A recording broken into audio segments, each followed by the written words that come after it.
आप सभी का ग्लोबल आईटीआई यूट्यूब चैनल में एक बार फिर से स्वागत है। आज हम आपके लिए इलेक्ट्रीशियन सेकेंड ईयर के लिए इलेक्ट्रीशियन थ्योरी का क्लास लेके आए हैं। यदि आप आईटीआई के स्टूडेंट हैं, क्लास कर रहे हैं, तो आज ही ग्लोबल आईटीआई यूट्यूब चैनल को सब्सक्राइब करें। आने वाले वीडियोज़ में हम आपके अच्छे जो भी टॉपिक्स हैं जो एग्जाम में कवर किए जाते हैं, जहाँ से क्वेश्चन पूछे जाते हैं, उनके लिए हम क्लास लेके आएंगे। ठीक है, तो आते हैं आज के हम अपने टॉपिक पे। आज का हमारा जो टॉपिक है सेकेंड ईयर इलेक्ट्रीशियन का, वो है डीसी जनरेटर। कौन सा? DC generator. ठीक है, यहाँ पे आप देखिएगा डीसी जनरेटर, ये हमारा सेकेंड ईयर का जो सिलेबस है, इलेक्ट्रीशियन सेकेंडरी का जो हमारा सिलेबस है, उसमें कुछ बदलाव हो गए हैं। उसमें कुछ लड़के कह रहे थे कि सर आप फर्स्ट ईयर का क्लास करा रहे हैं, कुछ कह रहे हैं सर सेकेंड ईयर का है। मैं आपको डाउट क्लियर कर दूं कि जो पहले पैटर्न था हमारा आईटीआई का और आज में कुछ क्या हुआ, चेंज हो गया है। तो जो उसमें हुआ क्या है कि जो कुछ चैप्टर्स हैं वो आगे पीछे हो गए हैं, तो इसको ध्यान नहीं देंगे। आपके जो भी चैप्टर्स हैं हम सबको क्या करेंगे, बारी बारी से क्लियर कर देंगे। जो भी डाउट्स वगैरह हैं, जो भी टॉपिक्स हैं, हम सबको बिल्कुल बेसिक से लेके बिल्कुल एंड पॉइंट तक खत्म करें, वो हमारी जिम्मेदारी है। ठीक है, बस आप हमारे चैनल पे बने रहिए। तो हम टॉपिक को स्टार्ट करते हैं। आज का हमारा टॉपिक है डीसी जनरेटर। ठीक है, तो डीसी जनरेटर पढ़ने से पहले हम बात करते हैं डीसी मशीन की। डीसी मशीन होता क्या है, तो पहले हम बात करते हैं डीसी मशीन, इसके बाद फिर बात करेंगे डीसी जनरेटर पे। ये हमारा डीसी मशीन, डीसी मशीन। ठीक है, तो डीसी मशीन बेसिकली के दो पार्ट हैं। एक होता है डीसी जनरेटर और एक होता है हमारा डीसी मोटर। डीसी जनरेटर और एक है डीसी मोटर। डीसी मोटर, ठीक है, इसके दो पार्ट हुए डीसी मशीन के, एक डीसी जनरेटर और एक डीसी मोटर। अब डीसी जनरेटर होता क्या है?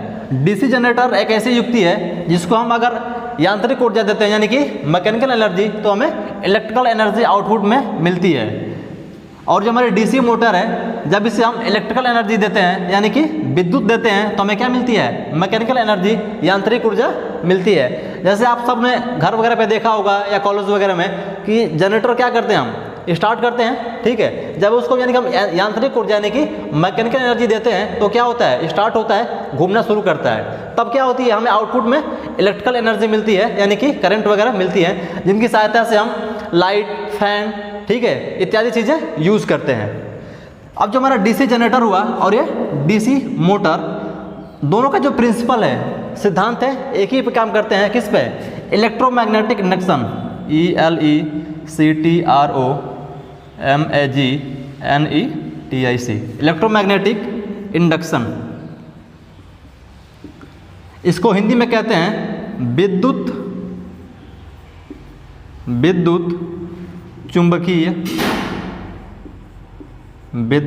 चुंबकीय प्रेरण।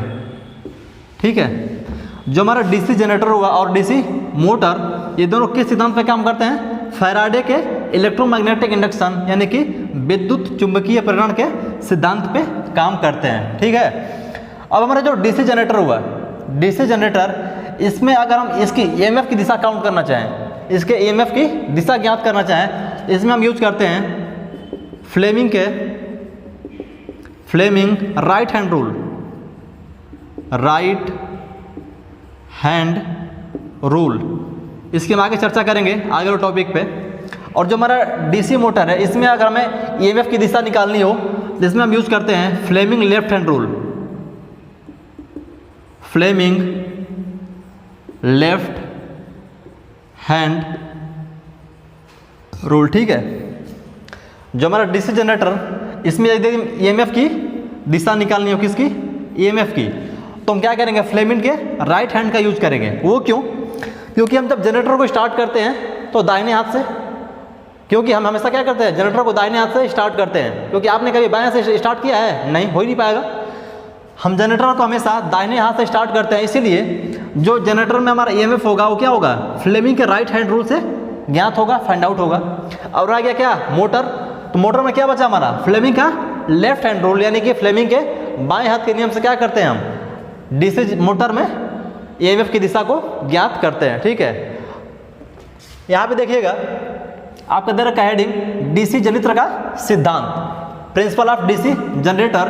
डीसी जनरेटर का सिद्धांत क्या है? मैंने अभी ऊपर बताया था यहाँ पे भी कि जो हमारा डीसी जनरेटर क्या है, फैराडे के विद्युत चुंबकीय प्रेरण के सिद्धांत पे काम करता है, यानी कि फैराडे के इलेक्ट्रोमैग्नेटिक इंडक्शन पे। अब होता है कि इलेक्ट्रोमैग्नेटिक इंडक्शन होता क्या है, तो यहाँ देख रहे हैं जब किसी चालक को किसी चुंबकीय क्षेत्र में इस प्रकार घुमाया जाए कि उसके घूमने के कारण क्या हो, फ्लक्स में चेंजेज हो, फ्लक्स कटे, तो होगा क्या, जो हमारा चालक होगा उसमें एक ईएमएफ उत्पन्न होगा। जब ईएमएफ उत्पन्न होगा तो हमें क्या होगी, करंट मिलेगी, जिसकी सहायता से हम अपना काम कर सकेंगे।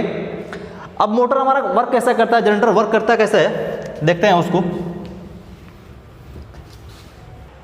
सपोज करिए मेरे पास दो पोल है, फील्ड पोल, एक को मैं नॉर्थ मान लिया और एक को साउथ मान लिया, ठीक है। जब दो चुंबक हैं नॉर्थ और साउथ, तो जाहिर सी बात है क्या करेंगे, चुंबकीय क्षेत्र उत्पादन करेंगे, चुंबकीय क्षेत्र स्थापित करेंगे। यहाँ से क्या होगा, फ्लक्स निकलेगा। मान लीजिए आपका फ्लक्स कुछ ऐसा निकल रहा है इस तरह से, इसमें एक हम कंडक्टर रख दें, चालक को रख दें। इससे मान लीजिए कि हमारा एक चालक ऐसे कुछ हो गया, चालक इस आकार का, ठीक है। अब क्या करेंगे, ये हमारा मैग्नेटिक फील्ड हो गया एन और एस, इसके बीच क्या होगा, चुंबकीय क्षेत्र स्थापित होगा, यानी कि फ्लक्स क्या होंगे, एन से निकल के एस की ओर बढ़ेंगे इस दिशा में, ठीक है। अब क्या किया हमने कि इन दोनों पोल के बीच मैंने एक कंडक्टर रख दिया, चालक। अब क्या करेंगे, जब हम इस चालक को घुमाएंगे, जब इस चालक को रोटेट करेंगे, ये ए बी सी डी, इस समय क्या जो हमारा ए और बी है कहाँ पे है, एन साइड में है, और सी और डी कहाँ पे है, एस साइड में है। जब इसको घुमाएंगे, रोटेट करेंगे, तो कुछ समय बाद ऐसा होगा कि सी और डी यहाँ चले आएंगे और ए और बी कहाँ चले आएंगे, यहाँ पे घुमाएंगे। तो इस तरह क्या होगा, हमारा फ्लक्स का कटान बिंदु होगा, फ्लक्स कटेगा, हमारा छेदन होगा इसका, यानी फ्लक्स में क्या होगा, चेंजेस होगा। जैसे हमारा फ्लक्स चेंज होगा तो एक हमें ईएमएफ इंड्यूस्ड हो जाएगा। क्या चीज़, ईएमएफ, इसका फुल फॉर्म होता है इलेक्ट्रोमैग्नेटिक फोर्स, यानी इसको हिंदी में कहते हैं विद्युत वाहक बल, विद्युत वाहक बल यानी कि ईएमएफ। अब क्या होगा, जैसे ही हमारा फ्लक्स इस चालक के द्वारा कटेगा तो एक ईएमएफ इंड्यूस्ड होगा, उत्पन्न होगा, और जो ईएमएफ उत्पन्न होगा वो कहाँ होगा, जो चालक पे, जब चालक अप्लाई कर रखे हैं उस चालक पे क्या होगा, ईएमएफ उत्पन्न होगा। तो ये हमारा कह रहा है फैराडे लॉ कि यदि किसी चालक को किसी चुंबकीय क्षेत्र में इस प्रकार गतिमान किया जाए कि उसकी गति से बल रेखाओं का छेदन हो, जैसा कि आप यहाँ देख रहे हैं, तो उस चालक में क्या होगा, एक ईएमएफ उत्पन्न हो जाएगा। यही क्या हमारा डीसी जनरेटर का प्रिंसिपल है, सिद्धांत है। जब भी आप यूट्यूब पे वीडियो देखने बैठे हमारे, तो क्या करें कि आप एक रफ और पेन ले लें, ताकि क्या करें, जो इंपॉर्टेंट पॉइंट है उसको नोट करते रहें और उसको याद करेंगे, जो कि आप एग्जाम में काम आने वाले हैं। आप चाहें तो इस पॉइंट को क्या कर सकते हैं, नोट कर सकते हैं। यह फैराडे के विद्युत चुंबकीय प्रेरण के सिद्धांत पर कार्य करता है, और उसका सिद्धांत क्या है मैंने भी बताया। यानी इस पूरे लाइन को क्या कर सकते हैं, नोट्स के रूप में लिख सकते हैं। और ये क्वेश्चन अक्सर पूछा जाता है एग्जाम में, जो हमारा डीसी जनरेटर होता है किस सिद्धांत पे वर्क करता है। हमारा अगला पॉइंट है डीसी जनरेटर। मैंने अभी बताया इसके ऊपर कि डीसी जनरेटर क्या होता है। जब हम किसी मशीन को यदि हम यांत्रिक ऊर्जा दे रहे हैं, यानी कि मैकेनिकल एनर्जी देंगे, तो क्या करेगी, उसे इलेक्ट्रिकल एनर्जी में कन्वर्ट करेगी। तो ये हमारा क्या कहलाएगी, जनित्र या जनरेटर। यहाँ देख रहे हैं कि यांत्रिक ऊर्जा को विद्युत ऊर्जा में परिवर्तित करने वाली मशीन क्या कहलाती है, जनित्र कहलाती है। अब यदि मशीन अगर डीसी पैदा करती है या डीसी को जनरेट करती है तो क्या कहलाएगी, डीसी जनित्र। और यदि एसी उत्पन्न करती है, एसी को जनरेट करती है, तो क्या कहलाएगी, एसी जनित्र यानी कि अल्टरनेटर। ठीक है, जैसे हमारा मशीन, जो भी मशीन है, जब उसको स्टार्ट करते हैं तो हमेशा क्या करती है, वो डीसी को जनरेट ना करके एसी को जनरेट करती है। क्यों, क्योंकि जब उसमें एनर्जी देते हैं, मैकेनिकल एनर्जी, तो उसमें फ्लक्स में छेदन होता है, कटता है, उसका फ्लक्स चेंज होता है। तो उसमें क्या होगा कि ईएमएफ उत्पन्न होगा। जब ईएमएफ उत्पन्न होगा तो उसकी सहायता से क्या होगा, हमारा जो फ्लक्स होगा क्या होगा, वो flux phi, flux is equal to D phi अपन, सॉरी ईएमएफ इजकल टू होता है EMF is equal to D phi अपन क्या होता है, डी टी। यानी जो हमारा फ्लक्स है क्या है, वेरिएबल है, फिक्स नहीं है। तो इस प्रकार जो हमारा ईएमएफ होगा क्या होगा, वो भी वेरिएबल होगा, वेरिएबल यानी अल्टरनेटिंग टाइप का होगा। जब भी हम किसी जनित्र को मैकेनिकल एनर्जी देते हैं तो हमें इलेक्ट्रिकल एनर्जी मिलती है, तो हमारी जनित्र होगी। अगर वो जनित्र क्या करेगी, डीसी पैदा करेगी, डीसी को उत्पन्न करेगी, तो डीसी जनित्र। और यदि एसी पैदा करती है तो क्या कहलाएगी, AC जनित्र यानी कि अल्टरनेटर। आप इस पॉइंट को नोट कर लेंगे, ठीक है। अब हमारा अगला पॉइंट है डायनेमो। डायनेमो क्या होता है? डायनेमो भी एक प्रकार का आपका DC जनित्र है, जिसका आकार क्या होता है? बहुत ही छोटा होता है, यानी एक तरह से ये भी क्या है? जनित्र है। इसको भी जब हम मैकेनिकल एनर्जी देते हैं, यांत्रिक ऊर्जा देते हैं, तो क्या करती है? इलेक्ट्रिकल एनर्जी हमें आउटपुट में देती है। इसका यूज कहाँ करते हैं? जो हमारे वाहन हैं, गाड़ियाँ हैं और बैटरी चार्जिंग वगैरह में इसका हम यूज करते हैं। तो कभी आप कंफ्यूज मत होइएगा कि डायनेमो अलग चीज़ है और DC जनरेटर अलग चीज़ है। ये दोनों क्या हैं? एक ही चीज़ है, और दोनों का काम होता है कि मैकेनिकल एनर्जी को इलेक्ट्रिकल में कन्वर्ट करना, वो भी किस तरह की? DC एनर्जी में कन्वर्ट करना। आते हैं अगले पॉइंट पर। हमारा अगला पॉइंट है DC जनरेटर की मौलिक आवश्यकताएं, यानी कि fundamental requirement of DC generator. यानी जब हम जनरेटर को बनाते हैं तो जो बेसिक आवश्यकताएं हैं, रिक्वायरमेंट हैं, वो क्या क्या होती हैं? आप देख रहे हैं यहाँ पे। पहला हमारा क्या है? मैग्नेटिक फील्ड, यानी कि चुंबकीय क्षेत्र। जब भी हम किसी मोटर को या जनरेटर को बनाते हैं तो मैग्नेटिक फील्ड कंपलसरी होता है। जब तक मैग्नेटिक फील्ड नहीं रहेगा तो हमारा क्या होगा? मैग्नेटिक फील्ड स्थापित नहीं हो पाएगा, हमें फ्लक्स नहीं मिल पाएंगे। और जब तक फ्लक्स नहीं मिलेंगे, उनमें चेंजेस नहीं होगा, तो क्या होगा? हमारा EMF इंड्यूस्ड नहीं होगा। अगला पॉइंट है हमारा आर्मेचर। आर्मेचर एक तरह से जनरेटर का घूमने वाला पार्ट, यानी कि मूविंग पार्ट होता है। और आर्मेचर का काम क्या होता है? वो फ्लक्स को काटता है, छेदन करता है और EMF को इंड्यूस्ड करता है। अगला पॉइंट है हमारा कम्यूटेटर तथा ब्रश, यानी कि इसको इंग्लिश में कम्यूटेटर और ब्रश कहते हैं। कम्यूटेटर का काम होता है AC को DC में कन्वर्ट करना। जब हम DC जनरेटर को स्टार्ट करते हैं तो हमें जो एनर्जी मिलती है वो क्या होती है? AC में मिलती है हमें। किस में? AC में। इस AC को हमें क्या करना है? DC में कन्वर्ट करना है। हमें इसको AC को DC में कन्वर्ट करना है, इसके लिए हम क्या करते हैं? कम्यूटेटर का यूज़ करते हैं। इसका मेन वर्क होता है AC को DC में कन्वर्ट करना। अब अगला पॉइंट है ब्रश। ब्रश का काम क्या होता है कि जब हमारा कंप्यूटर AC को DC में कन्वर्ट करता है तो ब्रश क्या करता है? उस DC को कलेक्ट करता है, अपने पास रखता है, ठीक है। और कलेक्ट करने के बाद क्या करता है? DC को, जो हमारा आउटपुट सर्किट है, जो बाहरी इलेक्ट्रिकल हमारा सर्किट डायग्राम है, उसको क्या करता है? एनर्जी कंज्यूम करता है और उसको सप्लाई देता है, जैसे करंट और वोल्टेज, ठीक है। जो हमारी फंडामेंटल रिक्वायरमेंट है। और अगला पॉइंट हमारा यांत्रिक ऊर्जा, यानी कि मैकेनिकल एनर्जी, ठीक है। अभी मैंने बताया कि जो मैकेनिकल एनर्जी यानी कि यांत्रिक ऊर्जा, जब तक हम किसी जनरेटर को घुमाएंगे नहीं, ठीक है, उससे मैकेनिकल एनर्जी देंगे नहीं, फ्लक्स हमारा कटेगा नहीं, EMF इंड्यूस्ड होगा नहीं, तो हमें क्या होगी? एनर्जी नहीं मिलेगी। तो सबसे इंपॉर्टेंट चीज़ें हैं मैग्नेटिक फील्ड, आर्मेचर, कम्यूटेटर और ब्रश तथा मैकेनिकल एनर्जी।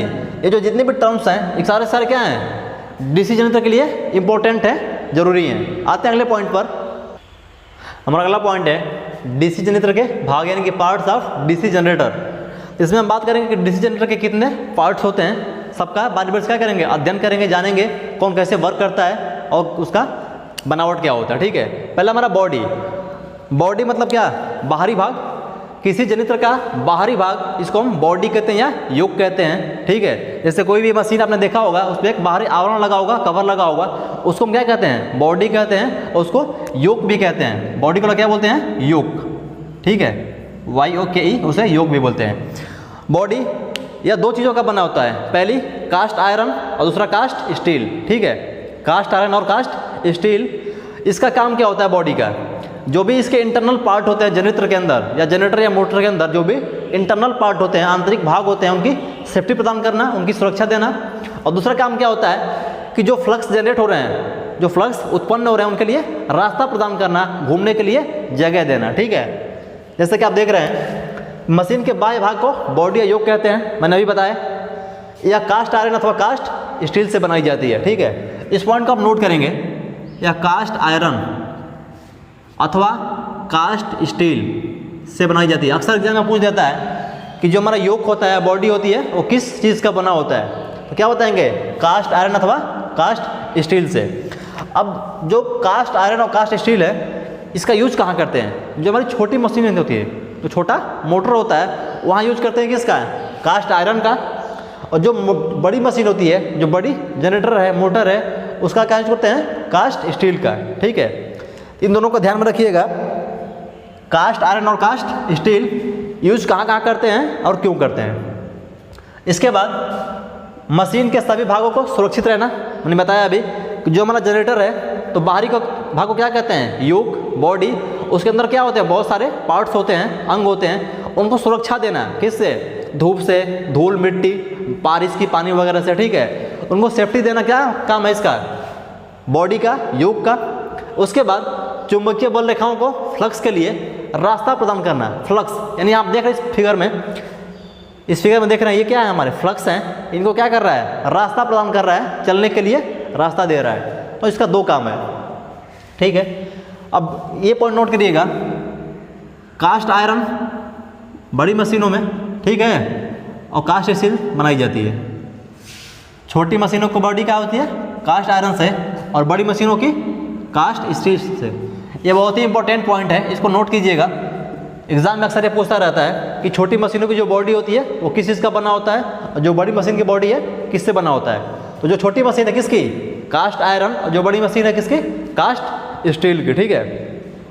अब आप फिगर देख रहे हैं, फिगर ये जनरेटर का पार्ट इसमें दिखा रखा है।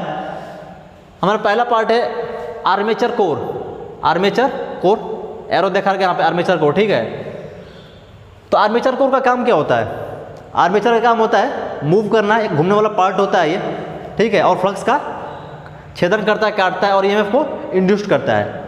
और इस पे आर्मेचर में स्लॉट बने होते हैं, ये देख रहे हैं जैसे आप, ये क्या हुआ है, एक स्लॉट बना हुआ है ना, इस स्लॉट पे ही बाइंडिंग की जाती है, कौन सी, आर्मेचर बाइंडिंग, कौन सी, आर्मेचर बाइंडिंग, ठीक है ना। आर्मेचर बाइंडिंग करते हैं किस पे, जो स्लॉट कटा हुआ है इनमें बाइंडिंग करते हैं, इसको कहते हैं आर्मेचर बाइंडिंग। ये बाइंडिंग दो तरह की होती हैं, कितने प्रकार की, दो प्रकार की। कौन कौन सी बता देता हूँ मैं अभी यहीं आपको।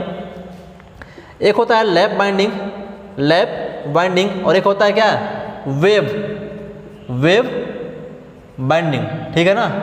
लैप बाइंडिंग और वेव बाइंडिंग, ये दो प्रकार की बाइंडिंग होती है, जहाँ कहाँ होती है, आर्मेचर के स्लॉट जो कटे होते हैं उनमें होती है। अब इन दोनों में अंतर क्या है, जो हमारा लैप बाइंडिंग होता है इसमें जो होती है हमारे समांतर पथ, यानी कि ए इक्वल टू पी, ठीक है। पी हमारा क्या है, पोल है, पी हमारा पोल, ए क्या है, समांतर पथ, समांतर पथ है, ठीक है।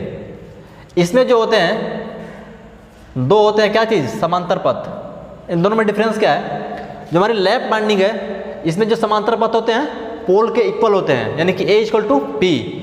लेकिन जब वेव बाइंडिंग की बात करते हैं तो इसमें जो होते हैं हमारे समांतर पथ कितने होते हैं, दो होते हैं, ये फिक्स्ड होते हैं, फिक्स्ड, ठीक है। तो ये दो तरह की इस पर बाइंडिंग करते हैं। अगला पॉइंट है हमारा पाथ ऑफ मैग्नेटिक फ्लक्स। अभी मैंने बताया कि योग का काम होता है कि जो चुंबकीय फ्लक्स उत्पन्न होता है उनके लिए रास्ता प्रदान करना, चलने के लिए रास्ता देना। ये देख रहे हैं ये क्या है, ये फ्लक्स का चलने का डायरेक्शन है, रास्ता है, ठीक है, ये चीज़ हो गया। अगला हमारा फील्ड कॉयल है, फील्ड कॉयल। फील्ड कॉयल मतलब क्या है, ये फील्ड बाइंडिंग, ये हमारा फील्ड पोल है, फील्ड पोल। इस पर जो ये दोनों पार्ट देख रहे हैं ये वाले, ये फील्ड कॉयल, यानी कि इस पर हम फील्ड बाइंडिंग करते हैं, जो हमारा क्या करता है, मैग्नेटिक फील्ड को उत्पन्न करता है, जनरेट करता है। ये हमारा पोल, इसको हम नॉर्थ और साउथ कह सकते हैं, ये हमारा नॉर्थ तो ये साउथ। अगर ये हमारा नॉर्थ तो ये होगा क्या होगा, साउथ। किसी भी मोटर में या जनरेटर में कम से कम कितने, दो पोल होते हैं, कितने, दो पोल, नॉर्थ पोल और साउथ पोल, ठीक है। अब क्या करेंगे, ये दोनों क्या करेंगे, नॉर्थ और साउथ मिलके मैग्नेटिक फील्ड को अस्थायी करेंगे, फील्ड को जनरेट करेंगे। अगला हमारा है शाफ्ट। आप इस नाम से परिचित होंगे। शाफ्ट का काम क्या होता है, घूमना, ठीक है। इसे हम किसी चीज़ को अगर स्थापित कर दे, लगा दें, तो क्या करेगा, शाफ्ट उसको घुमाने का प्रयास करेगा, घुमाएगा। ये हमारा बॉडी, इसका क्या है, बाहरी भाग है, इस जनरेटर का बाहरी पार्ट। अब आते हैं कम्यूटेटर के बारे में। अभी मैंने बताया इसके ऊपर वाले पॉइंट पे कि इसका काम क्या होता है, एसी को डीसी में कन्वर्ट करना है, एसी टू डीसी, यानी कि जो करंट एसी मिलते हैं उसको क्या करता है, डीसी में कन्वर्ट करता है, बदलता है। इसके बाद हमारा है आई बोल्ट। आई बोल्ट का काम क्या होता है, ये दिख रहा है आई बोल्ट। इसकी सहायता से क्या करते हैं हम कि अगर हमें जनरेटर को यहाँ से हटा कहीं और रखना होता है, अगर कोई हमारा जनरेटर है यहाँ से उठा के हमें वहाँ रखना होगा, क्या करेंगे, इस आई बोल्ट में हुक के माध्यम से क्या करेंगे, फंसाएंगे, उठा के एक स्थान से उठा के दूसरे स्थान पे रख देंगे। ये आई बोल्ट का काम होता है। अगला पॉइंट हमारा बेड प्लेट। बेड प्लेट का काम होता है जो हमारा बेस होता है उसको बैलेंस प्रदान करने के लिए, ताकि जब हम मोटर को स्टार्ट करते हैं, जनरेटर को स्टार्ट करते हैं तो उनमें क्या होता है, कंपन होता है, ठीक है। जब उनमें मूवमेंट होगा तो कंपन होगा, तो उनके बैलेंस को बनाए रखने के लिए, उनकी स्थिरता को बनाए रखने के लिए हमें बेड प्लेट की आवश्यकता पड़ती है। जैसे आप देख रहे हैं ये दोनों पॉइंट, ठीक है, ये बेस में लगाए जाते हैं। आते हैं इसके अगले पॉइंट पर, जनरेटर के। अगला पॉइंट हमारा क्या, फील्ड पोल। अभी मैंने बताया फील्ड पोल का काम क्या होता है, मैग्नेटिक फील्ड स्थापित करना। जैसे हमारे दो मान लीजिए फील्ड पोल हैं, एक तरफ एन हो गया, एक तरफ एस हो गया, ठीक है। इसका काम क्या होता है, मैग्नेटिक फील्ड को स्थापित करना।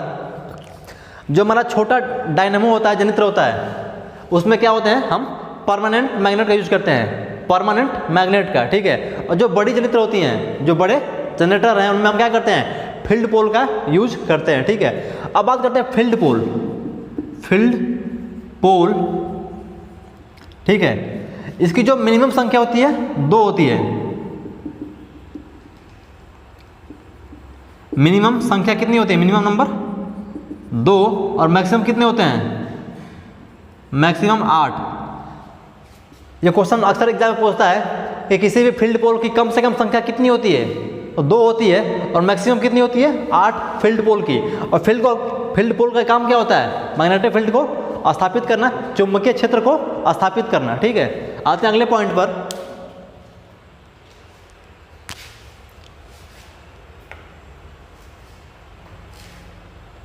हमारा अगला पॉइंट है आर्मेचर। क्या है, आर्मेचर। तो आर्मेचर एक बेलनाकार तरह की आकृति होती है, बेलनाकार आकृति होती है। इसका काम क्या होता है कि फ्लक्स को कट करना और ईएमएफ को इंड्यूस्ड करना, फ्लक्स को काटना और ईएमएफ को इंड्यूस्ड करना। मैंने बताया था इसके सिद्धांत में जनरेटर के, जब हम किसी चालक को घुमाते हैं तो क्या करता है, फ्लक्स को कट करता है। जब कट करता है तो क्या होगा, वो ईएमएफ को इंड्यूस्ड करेगा, ठीक है। तो हमारा आर्मेचर कहलाता है। अब आर्मेचर में 3 तरह के होते हैं, एक ओपन क्लोज और सेमी क्लोज, ठीक है। तो आर्मेचर जो कोर होता है वो 3 तरह का होता है। कौन कैसा कैसा, ओपन और क्लोज और एक सेमी क्लोज। ओपन का मतलब क्या होता है, जैसे कुछ इस तरह का होता है, ठीक है। इसका कुछ भाग ओपन होगा, कुछ भाग ओपन होगा। एक होगा सेमी क्लोज्ड, इसका कुछ भाग और ढक जाएगा, इस तरह से होगा। एक होगा क्लोज्ड, यानी कि पूरा क्या होगा, बंद होगा। इनमें छोटे छोटे छिद्र होते हैं और इनमें क्या करते हैं, हम बाइंडिंग करते हैं। कौन सी, आर्मेचर बाइंडिंग, ठीक है। अब जो हमारा आर्मेचर हो, यह ड्रम के आकार का होता है, यानी कि बेलनाकार होता है, ठीक है। यह लेमिनेटेड होता है, लेमिनेट करने का मतलब क्या होता है, जैसे एक आप बुक देखे होंगे, बुक क्या होता है, कई सारे पन्नों को मिला के बना होता है ना। अगर आप पतले पतले पन्नों को एक के ऊपर रखते जाएं तो क्या होगा, एक आपका बुक बन के तैयार हो जाएगा, ठीक है। सेम उसी प्रकार होता है जो हमारा आर्मेचर, वो क्या करता है, जो पतली पतली पत्तियाँ होती हैं, पतली पतली पत्तियाँ, इनको क्या करते हैं, एक के ऊपर ऐसे रखते जाते हैं, ठीक है। और क्या करते हैं, इसको हम एक तरह से इंसुलेट कर देते हैं। इंसुलेट करने का मतलब ये हो जाता है, जो हमारी लॉसेस होती हैं, एडी करंट लॉस, वो हमारी नहीं होती हैं। इससे हमारा क्या होता है, जो जनरेटर होती है उसकी एफिशिएंसी बढ़ जाती है, क्षमता बढ़ जाती है। और जो लेमिनेशन की मोटाई होती है कितनी होती है, 0.35 से कितना, 0.5, ठीक है। और कहीं कहीं 0.35 से 6 तक भी मिलता है, 0.6 तक, ठीक है।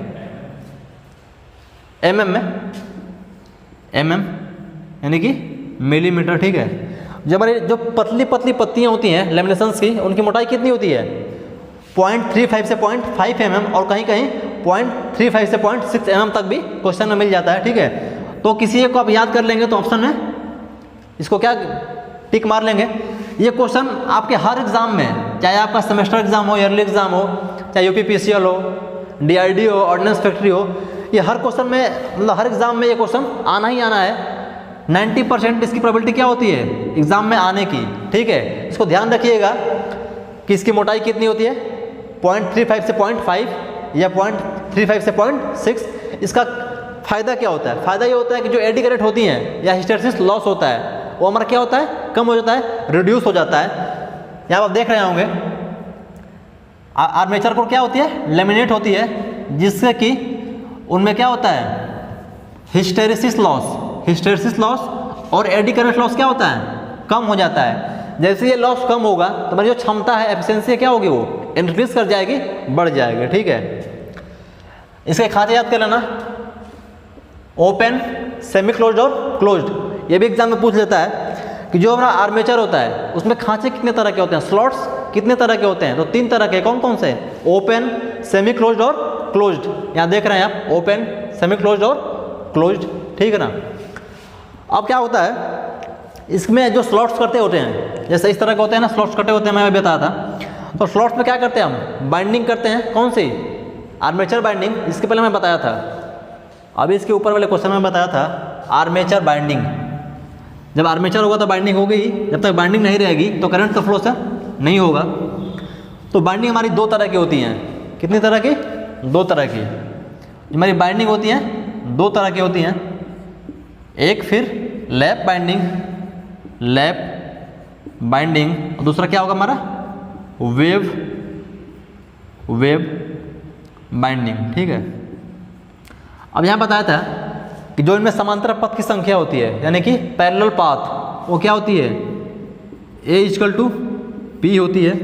इसमें क्या होता है, A = 2। ये वैल्यू क्या होती है, फिक्स्ड होती है। किसमें? वेव बाइंडिंग में। अब इसको आसानी से याद कर सकते हैं। यहाँ देखिएगा, ये क्या है, लैप है ना। यहाँ A और P क्या है, साथ साथ आ रहे हैं ना, A और P साथ साथ आ रहे हैं। इसको हम क्या कर दिए, A = P लिख सकते हैं याद करने के लिए, ठीक है। और ये वेव बाइंडिंग में A = 2, ये तो फिक्स ही होता है। इसका फ़ायदा क्या होता है, हम लैप बाइंडिंग वहाँ यूज करते हैं, लैप बाइंडिंग वहाँ यूज करते हैं जहाँ पे हमें क्या हो, अधिकतम करंट की आवश्यकता हो, जहाँ पे हमें मैक्सिमम धारा की आवश्यकता हो, वहाँ हम लैप बाइंडिंग यूज करते हैं। ए का मतलब इसको हम एम्पियर भी लिख सकते हैं, ठीक है। एक ट्रिक बता रहा हूँ मैं आपको। ए का मतलब आप एम्पियर लिख सकते हैं ना, ए पी से क्या होगा, ए और पी मिला के एम्पियर बन जाएगा ना। तो यानी कि हम लैप बाइंडिंग वहाँ यूज करते हैं जहाँ पे हमें क्या हो, अधिक मात्रा में करंट की आवश्यकता हो, जहाँ धारा अधिक चाहिए होता है हमें। जब यहाँ धारा अधिक हो जाएगा तो वोल्टेज क्या हो जाएगा, कम हो जाएगा। अब आते हैं वेव बाइंडिंग पे। वेव बाइंडिंग में क्या है आपका, भी है ना, भी। तो इससे क्या होगा, वोल्टेज, भी मतलब वोल्टेज। हम वेव बाइंडिंग का यूज वहाँ करते हैं जहाँ पे हमें अधिक मात्रा में वोल्टेज की आवश्यकता होती है। जहाँ हमें ज़्यादा वोल्टेज की आवश्यकता होगी वहाँ हम वेव बाइंडिंग का यूज करेंगे। तो यहाँ करंट क्या होगा, करंट हमारा कम हो जाएगा, ठीक है। और यहाँ क्या कम होगा हमारा, वोल्टेज, यहाँ हमारा वोल्टेज कम हो जाएगा, यहाँ हमारा वोल्टेज कम हो जाएगा। तो ये भी क्वेश्चन एग्जाम में कई बार पूछ चुका है कि लैप बाइंडिंग और वेव बाइंडिंग में समांतर पथ की संख्या कितनी होती है। तो लैप बाइंडिंग कितना है, A = P। ए क्या आपका समांतर पथ और P क्या है, पोल है। इसको आप ऐसे याद कर सकते हैं, A = P। वेव बाइंडिंग, इसमें A = 2, इसकी वैल्यू क्या होती है, फिक्स्ड होती है, निश्चित होती है। अब AP का मतलब क्या है, एम्पियर, यानी इसका यूज वहाँ करते हैं जहाँ हमें अधिक करंट की आवश्यकता होती है। अब वेव में भी है, यानी जहाँ हमें वोल्टेज की आवश्यकता होती है। इसको याद रखिएगा, बहुत ही इंपॉर्टेंट पॉइंट है। आते हैं अगले पॉइंट पर। हमारा अगला पॉइंट है कम्यूटेटर। इसका काम क्या होता है, मैंने बहुत शुरू में बताया था। इसका काम होता है AC को DC में बदलना, AC को DC में बदलना, ठीक है। इसकी जो आकृति होती है वृत्ताकार होती है, सर्कुलर होती है, या हार्ड ड्राउन कॉपर का बना होता है। किसका, हार्ड ड्राउन कॉपर। इसको हिंदी में कहना चाहें हार्ड ड्रॉन कॉपर। इसको हिंदी में कहते हैं कठोर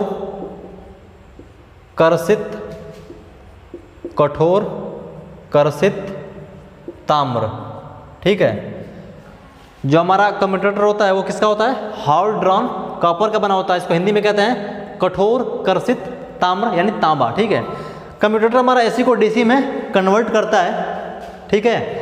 अब इसमें जब कम्यूटेटर बनाते हैं तो यह जो माइका होती है उसके सेगमेंट पे या बैकलाइट के सेगमेंट पे हम क्या करते हैं, पत्तियों को कलेक्ट करके उस पर जोड़ देते हैं, बना देते हैं। और जो उसमें खाली गैप होता है उसमें क्या होता है, एयर होता है। उस एयर में क्या भर देते हैं, हम माइका भर देते हैं। एयर में माइका भर के क्या करते हैं, उसको हम इंसुलेट कर देते हैं, ठीक है। अब ध्यान दीजिएगा एक चीज़ कि जब भी हमारा DC जनरेटर होता है, चाहे कोई सा भी हो, तो हमेशा क्या करती है वो AC पैदा करती है। हमेशा जो जनरेटर होती है, जनरेटर एसी उत्पन्न करती है, ठीक है, उत्पन्न करती है। इस पॉइंट का ध्यान दीजिएगा, जो हमारा जनरेटर होता है हमेशा क्या करती है, एसी को उत्पन्न करती है, यानी कि मतलब क्या, अल्टरनेटिंग करंट, प्रत्यावर्ती धारा, ठीक है। अब जब तक हम इस जनरेटर में कम्यूटेटर को यूज नहीं करेंगे, यानी इस कम्यूटेटर को जब तक हम इसको यूज नहीं करेंगे तो हमारा क्या होगा, जो हमें करंट मिलेगी किस टाइप की होगी, अल्टरनेटिंग होगी, एसी होगी। लेकिन जैसे ही हम इस कम्यूटेटर का यूज करेंगे तो क्या होगा, हमारा एसी को डीसी में वो बदल देगा। ध्यान दीजिएगा कि जब तक हम किसी भी जनरेटर में कम्यूटेटर को यूज नहीं करेंगे तो क्या कहलाएगी, हमारी अल्टरनेटर कहलाएगी। अल्टरनेटर इसलिए क्योंकि वो एसी करंट को उत्पन्न करती है। जैसे उसे हम कम्यूटेटर को यूज करेंगे, कम्यूटेटर यूज करने के बाद क्या हो जाएगा हमारा, डीसी जनित्र, क्योंकि वो क्या करेगी, एसी को डीसी में कन्वर्ट कर देगी, बदल देगी, ठीक है। आते हैं अगले पॉइंट पर, इसको नोट कर लीजिएगा। आर्मेचर कॉइल में पैदा हुए विद्युत वाहक बल को डीसी में कन्वर्ट करना और बाह्य परिपथ को प्रदान करना हमारा इसका मेन काम होता है, किसका, कम्यूटेटर का। इसको आप कॉपी में नोट कर लीजिएगा। आते हैं अगले पॉइंट पर। हमारा अगला पॉइंट है ब्रश एवं ब्रश होल्डर, ठीक है, ब्रश एवं ब्रश होल्डर। तो ब्रश का काम क्या होता है, ब्रश का काम ये होता है, जो हमारा कम्यूटेटर एसी को डीसी में कन्वर्ट करता है, तो ब्रश क्या करता है, उस डीसी को अपने पास कलेक्ट करता है, इकट्ठा करता है, और इकट्ठा करने के बाद जो हमारी बाहरी सर्किट होती है उसको क्या करता है, वो सप्लाई देता है। जैसे ये मान के चलिए,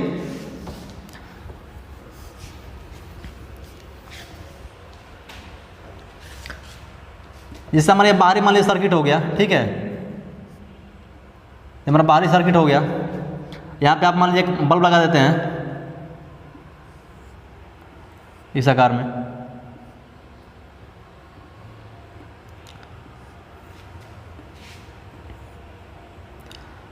ये हम छोड़े सप्लाई के लिए, ऐसी चीज़।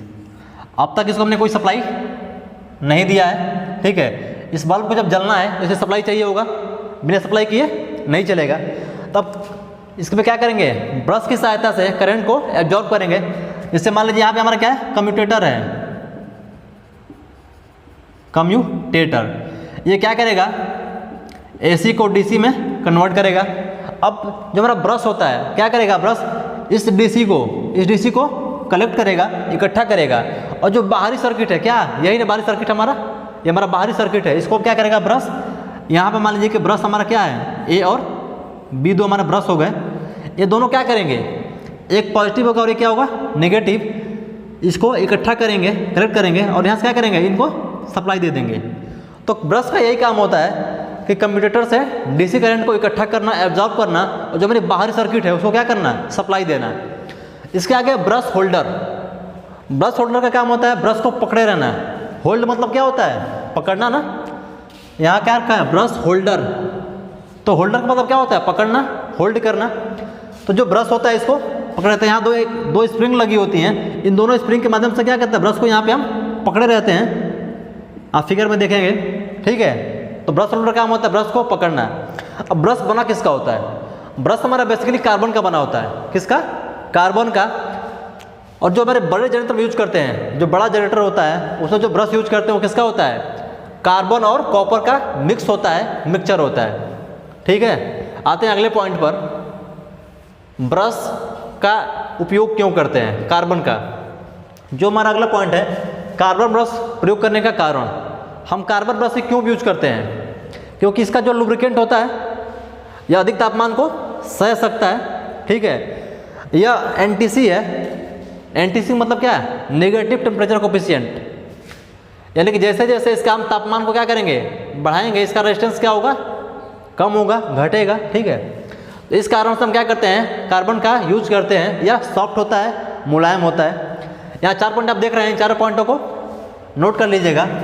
कार्बन एक ऐसा पदार्थ है जो क्या करता है, ऑक्सीकृत नहीं होता है और कम्यूटेटर से सदैव अच्छा संयोजन बनाए रखता है।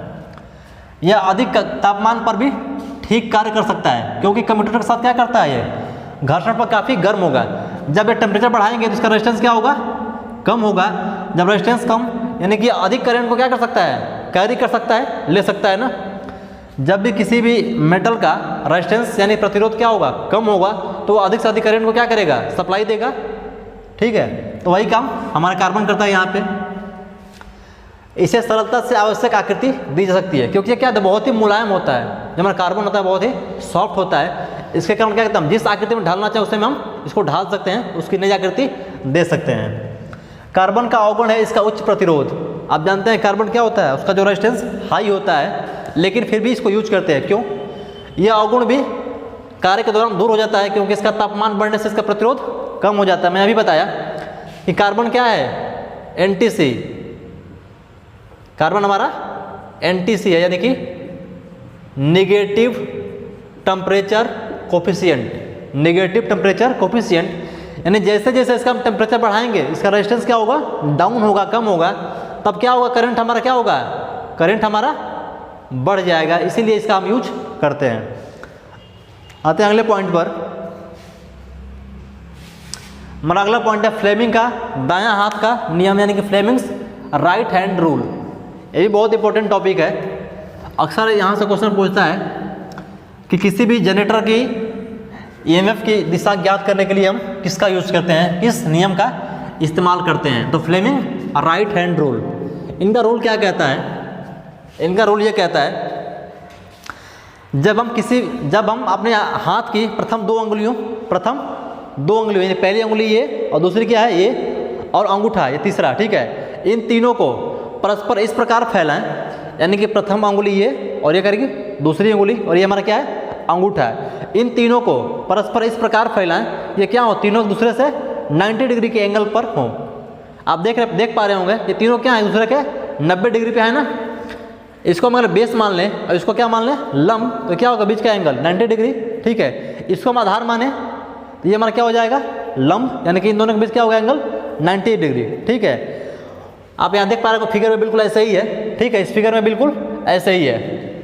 तो जैसे ही हम इन तीनों अंगुलियों को परस्पर इस प्रकार फैलाएं, इन तीनों के बीच का एंगल क्या हो, 90 डिग्री हो, तो यहाँ क्या होगा, हमारा फ्लेमिंग राइट हैंड रूल होगा।